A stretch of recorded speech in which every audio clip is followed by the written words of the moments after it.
Next topic is diversity in the living world. Diversity in the living world बोल सकते हैं, biodiversity बोल सकते हैं। इसका मतलब होता है variety of the living organisms. Clear. अगर हम स्पीशीज़ की बात करें, टोटल नंबर ऑफ स्पीशीज़ जो अभी तक डिस्कवर्ड हो चुकी हैं वो है 1.7 to 1.8 million, means 17 lakh to 18 lakh. सबसे ज़्यादा स्पीशीज़ किसकी हैं? इंसेक्ट्स की हैं, जिसमें 10 लाख स्पीशीज़ सिर्फ इंसेक्ट्स की हैं। टोटल स्पीशीज़ में से, चाहे वो प्लांट्स हैं या एनिमल हैं, उसमें से 10 लाख स्पीशीज़ सिर्फ इंसेक्ट्स की हैं। एक टर्म आती है टैक्सोन। टैक्सोन का मतलब होता है group of organism having a common characteristics. ऐसे ऑर्गेनिजम्स का ग्रुप जिसके करेक्टरिस्टिक्स क्या होंगे? सेम होंगे।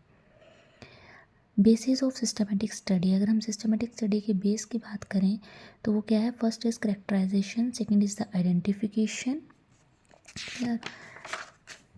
Third one is classification and fourth one is nomenclature.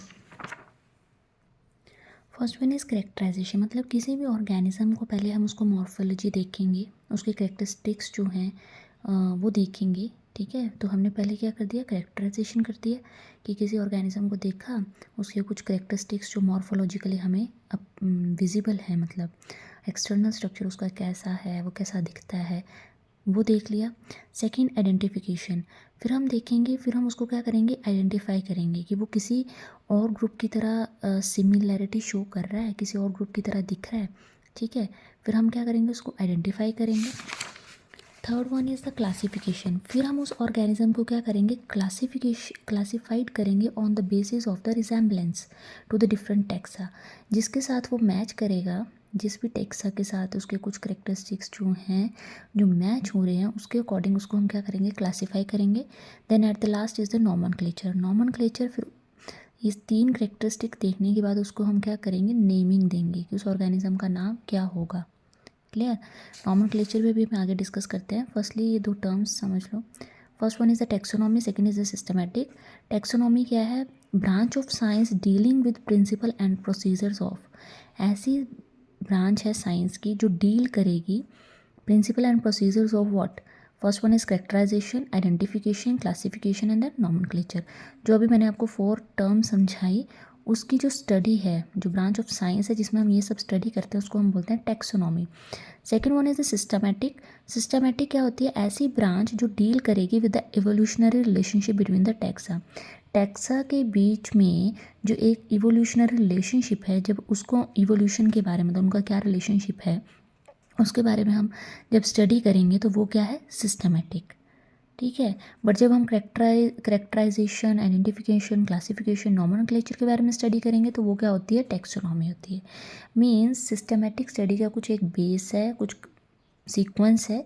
First sequence है, first one is a characterisation, पहले हम उसके मॉर्फोलॉजिकल जो करेक्टर्स हैं उसको आइडेंटिफाई करेंगे। सेकेंड आइडेंटिफिकेशन, देन उसको देखेंगे कि किस ग्रुप के साथ वो क्या कर रहा है? रिजेंबल कर रहा है, सिमिलैरिटी शो कर रहा है कि नहीं कर रहा है। Third one is the classification, then उस रिजेंबलेंस के अकॉर्डिंग उसको हम क्लासीफाई करेंगे एंड एट द लास्ट उसकी क्या कर देंगे? हम नेमिंग कर देंगे। Next one is the nomenclature. Nomenclature अगर हम बात करें प्लांट्स के केस में और एनिमल के केस में, प्लांट्स के केस में जो नेमिंग है जो हेल्प करता है वो है international code for botanical nomenclature. और जो जोलॉजी मतलब एनिमल्स के केस में जो कोड हेल्प करता है that is the international code of zoological nomenclature. ये ध्यान रखना है, यहाँ 4 है, यहाँ ऑफ है। ठीक है, कई बार एग्जाम्स में पूछा जाता है तो इस चीज़ का ध्यान रखिएगा। Next is the rules for naming an organism, कि हम जब किसी ऑर्गेनिज्म की नेमिंग करेंगे तो कैसे करेंगे, क्या रूल्स हैं उसकी नेमिंग के।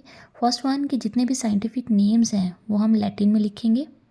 ठीक है, इटैलिसाइज्ड होंगे वो। सेकेंड वन कि उस जो भी ऑर्गेनिज्म का नेम होगा उसको हम 2 पार्ट्स में डिवाइड करेंगे। ठीक है, जैसे ये मैंगो का नेम बताया, साइंटिफिक नेम मैंगीफेरा इंडिका। तो जो फर्स्ट वन होगा वो जीनस होता है, सेकंड क्या होती है हमारे पास? स्पीशीज़ होती है। क्लियर। तो फर्स्ट है कि लैटिन में होना चाहिए, इटैलिसाइज्ड होना चाहिए। सेकंड है कि वो कोई भी ऑर्गेनिज्म का नाम है उसको हम 2 पार्ट में डिवाइड करेंगे। फर्स्ट हमेशा क्या होता है? Genus, first word denoting with the capital letter. जो जीनस है उसको हम कैपिटल लेटर से डिनोट करेंगे, फर्स्ट वन। सेकंड क्या होती है? स्पीशीज़ होती है, या फिर उसको स्पेसिफिक एपिथेट बोलते हैं जिसको हम डिनोट करते हैं स्मॉल लेटर से। क्लियर। तो ये जीनस और स्पीशीज़ है, मतलब दो में डिवाइड किया है, दो चीज़ें इन्वॉल्व हैं, इसलिए इसको हम बोलते हैं बाइनोमियल नॉमेनक्लेचर, जो हमें कैरोलस लिनियस ने दिया था।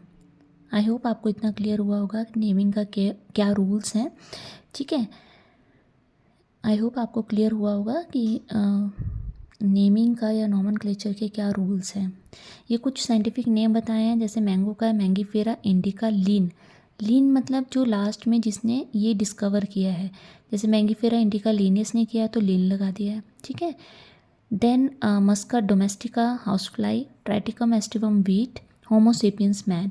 तो मैंगीफेरा क्या होगा, जीनस, इंडिका क्या होगा, स्पीशीज़, मस्का क्या होगा, जीनस, ये क्या है, species, Triticum is a genus, aestivum is the species. तो ये ध्यान रखिएगा कि जीनस हमेशा कैपिटल लेटर से डिनोट किया जाता है और स्पीशीज़ हमेशा स्मॉल लेटर से डिनोट किया जाता है। इसमें नेक्स्ट टॉपिक है हमारे पास टेक्सोनॉमिक कैटेगरी। तो टेक्सोनॉमिक कैटेगरी कुछ नहीं है, कैटेगरी मींस कि एक कुछ ग्रुप्स में इसको डिवाइड कर दिया है। सिंपली अगर हम बात करें, एक टर्म मैंने आपको बताया था टेक्सोन या टेक्सा बोल सकते हैं। तो ये क्या, टेक्सोन और टेक्सन का मतलब क्या है कि कैटेगरी। ठीक है, ये किंगडम, फाइलम, क्लास, ऑर्डर, ये सारी क्या है, कैटेगरीज हैं। Kingdom is the highest category बोल सकते हैं, ये हाईएस्ट रैंक होता है। स्पीशीज़ इज़ द लोवेस्ट, ये हाईएस्ट टू लोवेस्ट रैंक बताया है। किंगडम जो है वो सबसे बड़ा होता है, सिंपली समझो, किंगडम जो है वो सबसे बड़ा है तो उसका हाईएस्ट रैंक है। स्पीशीज़ जो है वो सबसे छोटी है, उसका लोवेस्ट रैंक है। ठीक है, जो सबसे बड़ा है उसको डिफ़िकल्ट होगा क्लासीफाई करने में, जो सबसे छोटा है उसको हम ईजी क्लासीफाई कर सकते हैं। ठीक है, जैसे हम क्लास में एक कैटेगरी बना देते हैं ना, इंटेलिजेंट स्टूडेंट्स हैं, एवरेज हैं, ठीक है, इसके अकॉर्डिंग हम रैंकिंग कर देते हैं ना, वैसे एक सिर्फ कैटेगरीज है, एक रैंकिंग है। जैसे कि फर्स्ट रैंक है किंगडम, इसको लर्न करने का ना एक ट्रिक है, सिंपली जैसे ये एक ट्रिक है, कीप पोट क्लीन और फैमिली गेट सिक, क्योंकि एक सीक्वेंस में आएगा, इसको आप आगे पीछे नहीं कर सकते हैं। तो एक लर्न करने का ट्रिक है, कीप पोट क्लीन और family get sick. K for kingdom, P phylum, C class, O से order, F for family, G genus, S in the species. Kingdom highest rank है, स्पीशीज़ लोवेस्ट रैंक है। Species is easy to classify and kingdom is difficult to classify. I hope इतना समझ आ गया होगा। ठीक है, जैसे एग्जांपल आपको बता दें, ह्यूमन बीइंग का एग्जांपल ले रही हूँ मैं। ठीक है, किंगडम क्या है, एनिमिलिया, हम किससे बिलोंग करते हैं, एनिमिलिया से। अब उसमें एक छोटी कैटेगरी आ गई, एनिमिलिया है, तो एनिमिलिया में कॉर्डेट्स हैं, नॉन कॉर्डेट है, बट हम किस में आते हैं, कॉर्डेट में, सिंपली। अब कॉर्डेट्स में मैमल्स हैं, एव्स हैं, रिप्टाइल्स हैं, हम किस में आते हैं, मैमेलिया में, क्लास में, सॉरी। ठीक है, फिर ऑर्डर की बात करें तो ऑर्डर में हम किस में आते हैं, प्राइमेट्स में। देन फैमिली होमोनिडी, जीनस हमारा क्या है, होमो, स्पीशीज़ हमारी क्या है, सेपियंस। मतलब सबसे बड़ा था किंगडम, फिर उसके कुछ कुछ ऑर्डर्स आते गए, ग्रुप्स बनते गए, कैटेगरीज बनती गई, उसके अकॉर्डिंग इसमें लोअस्ट रैंक में, मतलब देखो इसमें सिमिलैरिटीज़ बहुत कम होंगी, जैसे जैसे हम हाईएस्ट टू लोवेस्ट आएंगे सिमिलैरिटीज़ जो हैं वो ज़्यादा होती जाएंगी। ठीक है, ज़्यादा कंफ्यूज नहीं होना है, simply kingdom is the highest rank, species is the lowest rank, it is difficult to classify, it is easy to classify. Clear. Next topic is the taxonomical add.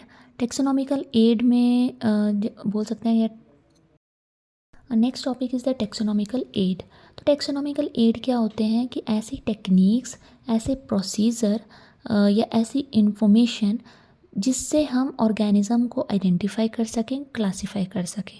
ठीक है, simply techniques, procedure and stored information that are useful in identification and classification of organism, उसको हम क्या बोलते हैं, taxonomical add. कोई भी ऐसी टेक्निक, प्रोसीजर जो हमें किसी भी ऑर्गेनिज्म के आइडेंटिफिकेशन या उसको क्लासीफाई करने में हेल्प करता है, that is the taxonomical add. Clear. तो टेक्सोनॉमिकल एड्स कौन कौन से हैं, हर्बेरियम है, botanical garden, museum, zoological park, की। हर्बेरियम की बात करें, herbarium for plants, botanical gardens also for plants, museum जो है वो दोनों के लिए, प्लांट्स और animal, zoological park for the animals. Clear. Keys हैं, कुछ कीज़ का यूज़ किया जाता है। ठीक है, तो हर्बेरियम में हम यूज़ करते हैं डेड प्लांट्स का सिंपली, बोटेनिकल गार्डन में लिविंग प्लांट्स होते हैं, म्यूजियम में जो प्लांट्स और एनिमल्स रखे जाते हैं वो भी डेड होते हैं, और जूलॉजिकल पार्क में लिविंग ऑर्गेनिजम्स होते हैं। ठीक है, एक बेसिक सा है। First is the herbarium. अगर हम हर्बेरियम की बात करें तो हर्बेरियम क्या होता है? It is the store house of the collected plant specimens that are dried, pressed and pressed on the sheet, preserved on the sheet होगा, सॉरी यहाँ पे सिंपली हमने कोई प्लांट लिया, उसको ड्राई किया, उसको शीट के ऊपर प्रेस कर दिया, प्रिजर्व कर दिया। बट उस हर्बेरियम शीट में हमें क्या बताना है? डेट, प्लेस, उसका लोकल नेम क्या है, English name, botanical name, family क्या है, कलेक्टर नेम क्या है। तो हर्बेरियम शीट पे हमें ये चीज़ें मेंशन करनी होती हैं। उसमें हम किसी भी प्लांट स्पेसिमन को कलेक्ट करेंगे, ड्राई करेंगे, देन उसको प्रेस करना है on the sheet and preserve करना है उस शीट के ऊपर। बोटेनिकल गार्डन्स क्या होते हैं? Have a collection of living plants. ठीक है, each plant is labelled with botanical scientific name and it's family. Botanical gardens क्या है? जहाँ पे लिविंग प्लांट्स को कलेक्ट किया जाता है, मतलब कि ऐसा गार्डन जहाँ पे प्लांट्स लगा दिए जाएंगे, हर प्लांट के ऊपर उसका जो बोटेनिकल या साइंटिफिक नेम जो वो मेंशन किया जाएगा।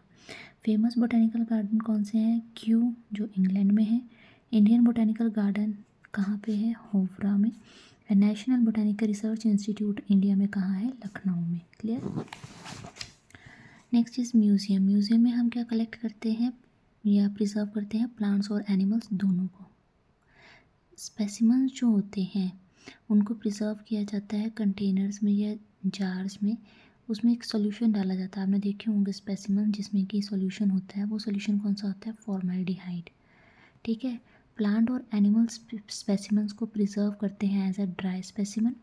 इंसेक्ट को जो है वो एक प्रिजर्व किया जाता है इंसेक्ट बॉक्स में। पहले क्या किया जाता है? इंसेक्ट को कलेक्ट करेंगे, उसको किल किया जाएगा, फिर उसको पिन की हेल्प से एक इंसेक्ट बॉक्स होता है उसके अंदर प्रिजर्व किया जाता है। ठीक है, जो बड़े एनिमल्स होते हैं लाइक बर्ड्स या मैमल्स, उनको एज अ स्टफ्ड, मतलब उनके अंदर स्टफिंग करके फिर उनको प्रिजर्व किया जाता है।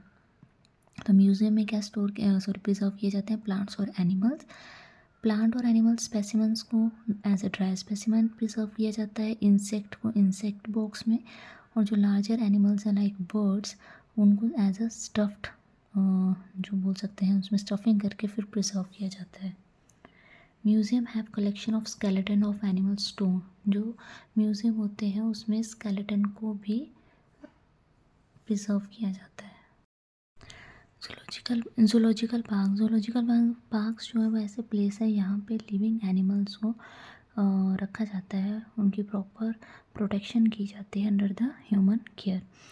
Last one is the key जो है वो यूज़ की जाती है for identification of plants and animals based on similarities and dissimilarities, कि हम प्लांट और एनिमल्स को क्या करेंगे? आइडेंटिफाई करेंगे on the basis of similarities and the dissimilarities. यहाँ पे दो कॉन्ट्रास्टिंग करेक्टर लिए जाते हैं जिनको हम क्या बोलते हैं? कपलेट बोलते हैं। ठीक है, जिसमें से एक को हम चूज़ करेंगे और दूसरे करेक्टर को हम रिजेक्ट कर देंगे। तो जो हम चूज़ करते हैं वो क्या करेगा? लीड करेगा। तो यहाँ पे दो टर्म्स हैं, कपलेट मतलब दो कॉन्ट्रास्टिंग ट्रेड्स हम ले रहे हैं, और जो हम चूज़ कर रहे हैं वो क्या करेगा? लीड करेगा। ये कुछ टर्म्स हैं। ठीक है, मोनोग्राफ का मतलब होता है description of the single taxon के, एक टैक्सॉन के बारे में अगर हम डिस्क्राइब करते हैं that is the monograph. Catalogue क्या होता है कि जितनी भी स्पीशीज़ होती हैं एक पर्टिकुलर एरिया में उसको हम अल्फ़ाबेटिकली या मेथोडोलॉजिकली जो है वो क्या करते हैं? अरेंज करते हैं। तो ये था आपका first chapter that is the living world.